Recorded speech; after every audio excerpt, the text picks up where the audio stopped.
अस्सलामुअलैकुम मिनवालो, उम्मीद लरम چې تاسو ټول به روغ جوړ یا یو ډیر زیات افسوسناک د غم خبر را محیطه شوی دی. مفتی سردار علي حقانی صاحب په دره ادم هیل کې د ګاډي په اکسیډنټ کې شهید کړل شو. مفتی سردار علي حقانی صاحب ته دا حادثه څنګه را پیښه شوله، په کومه طریقه باندې اکسیډنټ وکړو. راځئ مینوالو موږ سره دا ویډیو اخر پورې وګورئ چې د پوره معلومات نه خبر شئ. که څوک په دې چینل کې نوی مهرباني وکړئ سټار کلیک در سره ضرور سبسکرایب کړئ او بر ټاله نشان ووهئ. نور هر یوه معلوماتي ویډیو به تاسو ته ډیره په اسانتیا سره ملاویږي. عزتمندو مفتی سردار علي حقانی صاحب په دره ادم هیل کې اکسیډنټ وکړو او ډیر په بېدردۍ سره شهید کړل شو.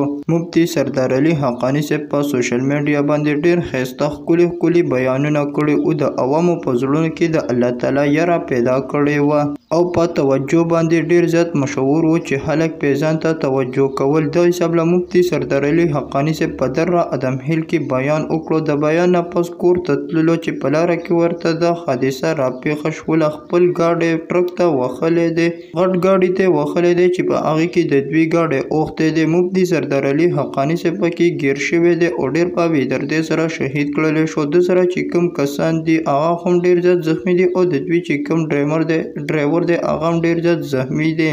په زخمی حالت کې هسپتال ته منتقل کړی دي. په دې کې صرف مفتی سردار علي حقانی صاحب شهید شو. الله تعالی د مفتی سردار علي حقانی صاحب لپاره جنت الفردوس کې اعلی مقام ورکړي او د سره چې کوم کسان زخمی شوي دي الله تعالی د هغوی له شفا ورکړي. تاسو ټول مسلمانان مفتی سردار علي حقانی صاحب په دعاګانو کې ډیر زیات یاد ساتئ چې الله تعالی ولپاره جنت الفردوس کې اعلی مقام ورکړي. دا و زموږ د نننۍ ویډیو. نورې معلوماتي ویډیوګانو لپاره په دې چینل کې اوسئ. والسلام.